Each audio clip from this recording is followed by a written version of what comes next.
Halo semuanya, semoga kita dalam keadaan sehat. Ini kita akan masuk ke materi pembelajaran yang baru.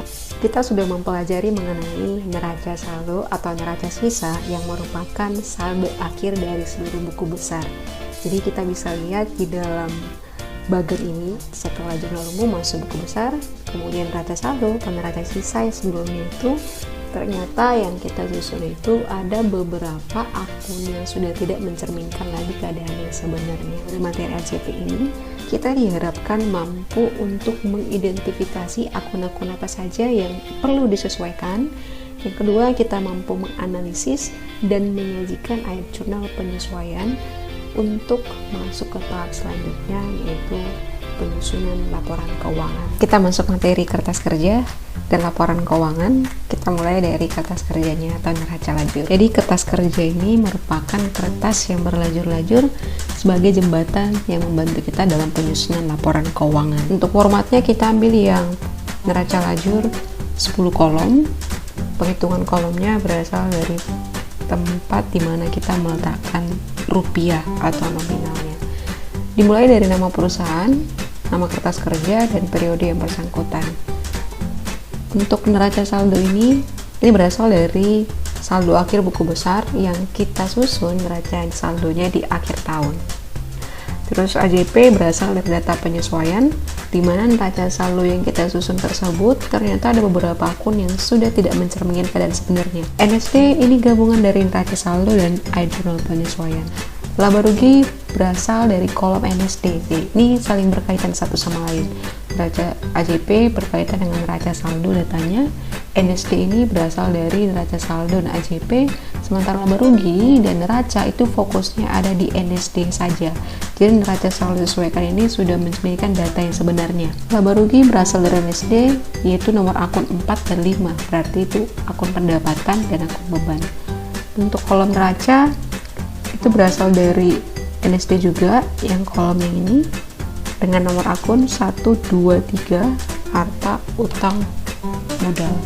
Kita lihat dari mulai neraca saldo. Neraca saldo kita yang udah susun di akhir tahun, contohnya di sini adalah salsa.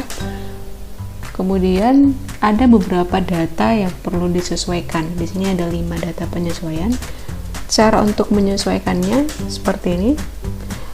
Tanggal atau data penyesuaian nomor 1, perlengkapan di akhir tahun yang terpakai adalah sebesar 2.500.000.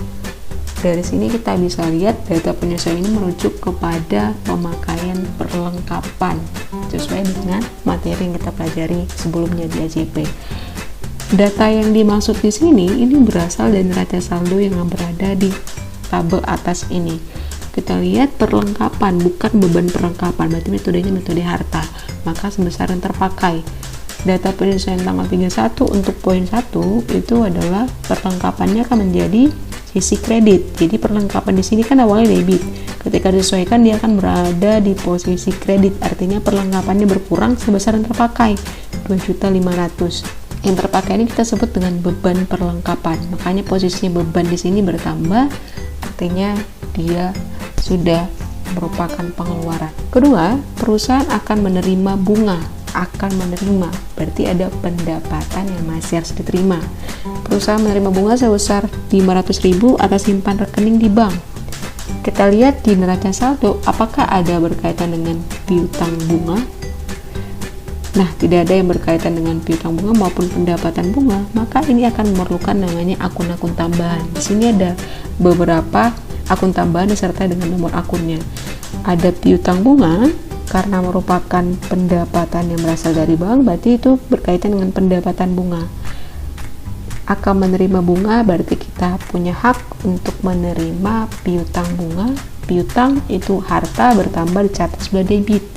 Maka untuk nomor 2, piutang bunganya di debit, pendapatan bunganya di sisi kredit, masing-masing 500.000. Untuk data penyesuaian yang ketiga, peralatan disusutkan sebesar 10%. Itu adanya menggunakan tarif penyusutan. Tarifnya 10% dari harga perolehan. Karena di ngomongin peralatan, kita lihat data neraca saldo. Peralatannya sebesar 61.500.000. Susutkan 10%, berarti yang menjadi beban penyusutan peralatan di tahun 2017 itu adalah 6.150.000. beban plus dan peralatan di debit, akumulasi plus dan peralatan di kredit. Artinya di sini beban plus dan peralatan otomatis dia mengurangi atau dia merupakan pengeluaran yang mengurangi modal, dan akumulasi penyusutan peralatan ini mengurangi sisi harta. Ke nomor 4, gaji karyawan yang belum dibayarkan untuk bulan Desember senilai 1.500.000. Kita cek, belum dibayarkan berarti ini beban yang masih harus dibayar. Beban gaji bertambah di sebelah debit 1.500.000 untuk poin 4, sementara utang gaji di sini kan belum ada utang gaji, berarti itu akun tambahan. Utang bertambah, catat sebelah kredit 1.500.000. Nomor 5, sewa gedung yang sudah kadaluarsa, berarti ini sudah dilalui dari pembayaran yang kita lakukan senilai 10 juta. Kita cek di data neraca saldo, dia ngomongin sewa DDM, di sini ada dibayar di muka, berarti metodenya harta, berarti sebesar yang terpakai atau yang sudah terlalui. Gampangnya di sini sudah langsung dikasih tahu nilainya 10 juta. Maka sewa DDM yang ada di neraca saldo itu akan menjadi sebelah kredit, sementara beban sewanya menjadi di sebelah debit karena pengeluaran atau sudah kadaluarsa sebesar 10 juta. Gampang ya gitu. Jadi ini data penyesuaian, sumbernya berasal dari neraca saldo. Nah, data di neraca saldo yang udah kita susun sebelumnya itu kita tinggal memindahkan langsung seluruh akun tersebut di dalam kertas kerja kita. Kita mulai dari nama perusahaannya, kertas kerja, periodenya dalam ribuan rupiah. Jadi kalau misalnya di sini kas 35.50 di debit, maka di dalam kertas kerja juga demikian 30.550. Begitu juga dengan nomor akun yang lain. Jadi secara brutal tinggal kayak kopas ke dalam kertas kerja. Di jumlahnya juga, jadi di sini kalau 129.200 sama dengan yang ada di sini dalam neraca saldo dan sama-sama balance. Yang kedua, kolom yang kedua yang akan kita isi itu adalah kolom AJP.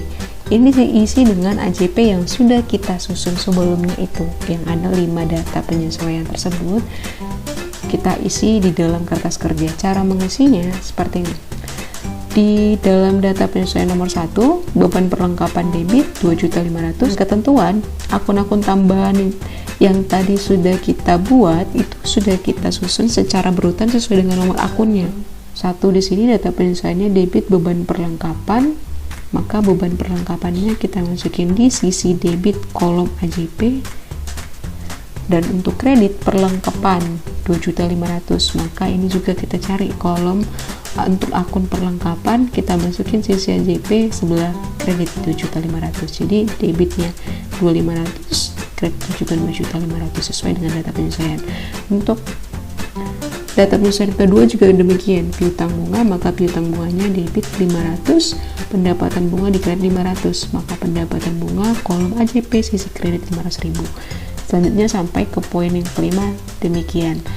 Totalnya di debit 2650 sama dengan yang ada di sini. Jurnal penyesuaiannya juga 2650, kredit juga 2650 harus balance. Jadi jangan sampai ketukar, harus balance ya. 245 5 akun, sini juga harus 5 akun. 245. Lalu kita masuk ke kolom yang ketiga yaitu NSD, neraca saldo disesuaikan. Nah, untuk NSD ini kan dia gabungan dari kolom neraca saldo dan AJP. Ketentuannya, ketika debit ketemu dengan debit, maka dia akan ditambahkan dan diletakkan di sisi debit. Ketika kredit ketemu kredit, dia juga akan dijumlahkan dan akan ditempatkan sisi kredit. Ketika debit ketemu dengan kredit, maka dia akan diselisihkan dan diletakkan di posisi saldo normal. Debit ketemu dengan debit itu kayak beban gaji di debit di neraca saldo, dan di AJP juga dia di debit 1.500.000. Maka di NSD neraca saldo sesuaikan, beban gajinya itu sudah bertambah senilai 2.500.000. Yang kedua, posisinya debit ketemu dengan kredit, maka kita akan selisihkan. Contohnya kayak perlengkapan di sini, debitnya 3.500.000, kreditnya 2.500.000. Maka kita harus selisihkan 3.500.000 kurang 2.500.000 sama dengan 1 juta. Karena ini akun harta, maka saldo normalnya ada di sisi debit 1 juta. Selebihnya sama, ketentuannya adalah hukum ini yang berlaku. Jadi kalau kas tidak ada data penyesuaian, maka langsung kita letakin di sisi NSD-nya sebelah debit. Diperlukan ketelitian dalam hal ini agar tidak terjadi kesalahan dalam pencatatan baik sisi nominal maupun akun. Nah, di NSD ini kita akan totalin. Jadi neraca saldo di sini harus balance, AJP harus balance, NSD juga harus balance. Kolom berikutnya yaitu kolom laba rugi. Sesuai dengan ketentuannya bahwa laba rugi neraca saldo itu datanya berasal dari NSD, tidak lagi dari neraca saldo maupun AJP. Laba rugi di sini untuk NSD-nya, kalau dari kolom NSD ini yang kita ambil nomor akun 4 dan 5. Jadi kita cek di sini 4 dan 5 nomor akunnya, yaitu untuk akun 4 adalah akun pendapatan, maka dia akan posisi sebelah kredit. Nomor akun 4 dan 5 masuk kolom laba rugi. Kreditnya 15.700 yaitu akun pendapatan, maka dalam kolom laba rugi dia juga di sebelah kredit 15.700 yang saya kasih tanda yang warna kuning seperti ini. Bebannya seluruhnya akan berada di posisi debit. Ini kita tinggal memindahkan saja sisi debit dan kredit untuk pendapatan dan debit untuk beban. Lalu kita totalin. Ini kita akan melihat selisihnya. Apakah total kredit lebih besar atau total debit yang akan lebih besar? Ketika kita ngomongin kolom laba rugi, pada saat kolom kredit yaitu kolom pendapatan itu lebih besar dibanding kolom debit untuk kolom laba rugi, berarti pendapatan lebih besar dibanding beban, maka dia akan menjadi laba. Ketika dia laba, maka posisi kolom laba rugi itu adalah di sebelah debit di sini. Sementara jika debitnya yang lebih besar dibanding kredit atau total bebannya lebih besar dibanding total pendapatan, maka dia rugi dan letakkan di sisi kredit. Jadi dia akan menghasilkan total akhir balance yaitu 22.300, 22.300. Tapi ini adalah posisi yang rugi karena posisi si kredit lebih kecil dibanding si debit. Kolom neraca sumbernya adalah NSD. Untuk NSD-nya kita ambil akun nomor 1, 2, 3, berarti akun harta utang modal. Jadi yang warna hijau di NSD ini itu yang akan kita pindahkan ke kolom neraca. NSD-nya 3550. Untuk kas, maka neraca juga demikian. Jadi kita hanya langsung memindahkan saja. Begitu juga dengan sisi kreditnya. Jadi yang warna hijau ini seluruhnya kita pindahkan ke sebelah kolom neraca. Pada kolom neraca, jika total kredit lebih besar dibanding total debit, maka dia berarti rugi.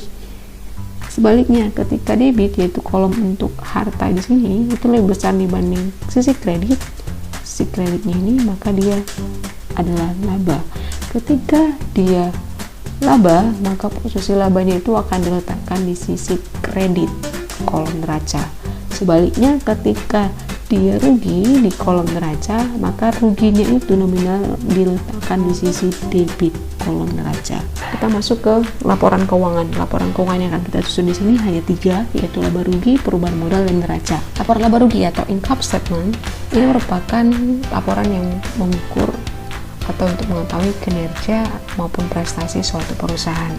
Bentuknya yang kita bahas di sini adalah single step, yaitu hanya selisihkan total pendapatan kurangkan dengan total beban. Pendapatan lebih besar dibanding beban berarti nilainya positif, dia laba, dan sebaliknya ketika pendapatan itu lebih kecil dibanding beban maka dia minus, akan menghasilkan rugi. Laba rugi di sini akan kita susun ini, kita ambil dari kertas kerja yang sudah kita susun sebelumnya, yaitu yang berada di sini.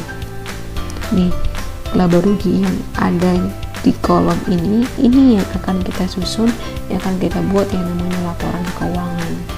Dalam hal ini bentuknya single step. Jadi kita lihat bentuknya di sini, dimulai dari nama perusahaan, laporannya, nama laporannya itu lapor laba rugi, periode yang berakhir 31 Desember 2017. Kita mulai dari total pendapatan. Pendapatannya di sini dari kolom laba rugi kertas kerja itu ada 2 pendapatan, yaitu pendapatan jasa dan pendapatan bunga. Karena di single step kita tidak memisahkan antara pendapatan usaha dengan pendapatan di luar usaha. Pendapatan di luar usaha itu kayak pendapatan bunga, tapi kita karena pakai single step ini kita satukan gitu. Jadi total pendapatannya 19.200.000. Sementara bebannya kita rincikan secara keseluruhan dan diurutin berdasarkan nomor akun, beban listrik, air, telepon, sampai ke beban penyusutan peralatan. Ketika kita totalin maka total bebannya adalah 22.300.000. Dari sini kita bisa menyimpulkan bahwa perusahaan dalam kondisi rugi senilai 6.100.000. Nah, nominal 6.100.000 ini sama dengan nominal 6.100.000 kerugian yang ada di kertas kerja. Kita akan menyusun laporan perubahan modal atau capital statement. Dalam hal ini, laporan perubahan modal ini berupaya untuk melihat perbedaan antara modal di awal tahun dengan di akhir tahun, awal periode atau akhir periode. Rumus untuk mencari modal akhir adalah modal awal yang ada di awal tahun ditambahkan dengan pendapatan kurang beban, kurangkan dengan freight. Jadi ini adalah akun-akun yang mempengaruhi modal. Dari sini kita bisa lihat pendapatan kurang beban ini adalah untuk mencari laba atau rugi. Jadi bisa juga kita buat rumusnya modal akhir sama dengan modal awal plus atau tambah laba. Karena dia di sini laba, maka dia akan menambah modal. Kurangkan dengan freight. Dan yang terakhir kita juga bisa modifikasi menjadi modal awal kurang rugi. Laporan perubahan modal itu akan berkaitan dengan laporan laba rugi. Jadi dia harus berurutan penyusunannya. Laporan laba rugi dulu, terus yang kedua laporan perubahan modal, karena hasil dari laba rugi itu akan masuk ke laporan perubahan modal. Lalu yang ketiga nanti kita menyusun neracanya. Kita bahas kembali untuk laporan perubahan modal. Dimulai dari nama perusahaan, laporan perubahan modal, dan periodenya. Modal 1 Januari 113 juta, ini sesuai dengan data di dalam kertas kerja. Karena kedua-duanya merupakan sama-sama bersifat mengurangi modal, maka kita jumlahkan 6.100 tambah 1.500 adalah 7.600. Ini mengurangi modal. 113 juta kurangkan dengan 7.600 sama dengan 105.400.000. Ini adalah modal akhir 31 Desember 2017. Lalu kita lanjut ke laporan yang terakhir, neraca atau balance sheet. Ini merupakan laporan untuk mengetahui posisi keuangan perusahaan. Bentuk yang ada stafo, ada juga yang skontrol. Untuk neraca, rumusnya adalah harta sama dengan utang yang ditambahkan dengan modal akhir, berarti berasal dari laporan perubahan modal yang kita susun sebelumnya. Penyusunannya ini untuk neraca itu kita ambil dari kolom neraca yang ada di kertas kerja, yaitu yang ada di sini, yang ini kolom terakhir ini. Ini yang menjadi sumber dalam penyusunan neraca atau balance sheet. Nah, di sini kita lihat perbedaannya adalah kita tidak lagi menggunakan drive dan modal di sini. Kita hanya pakai modal akhir yang tadi sebelumnya udah kita isi. Jadi cara pengisiannya seperti ini. Kita ambil yang bentuk skontrol, nama perusahaannya, terus neraca. Skontrol berarti dia bentuknya sebelah menyebelah antara aktiva dengan pasiva. Kalau aktiva dimulai dari aktiva lancar, penyusunannya sesuai dengan kertas kerja 30.550. Kita mulai dari aktiva lancar, terus kita totalin aktiva lancarnya atau harta lancarnya. Penyusunan ini juga harus berurutan sesuai dengan nomor akun, dimulai dari harta yang paling lancar. Total harta lancarnya 5250. Lalu kita masuk ke aktiva tetap. Ada peralatan dan akumulasi penyusunan peralatan, ini sifatnya mengurangi harta tetap tersebut, yaitu peralatannya 61.500 kurangkan 6.150. Total harta tetapnya itu adalah 55.350. Total aktiva secara keseluruhan 2,50 tambah 55.350 adalah 107.400.000. Sisi pasiva yaitu utang plus modal, utang usaha 500, utang gaji 1.500.000, total utang 2 juta. Kita ambil sini adalah modal akhir yang kita susun sebelumnya, yaitu 105.400.000. Tambah 2 juta sama dengan 107.400.000. Jadi di sini dia balance. Oke, selesai. Ini bentuk kerangka hubungan di antara laporan keuangan.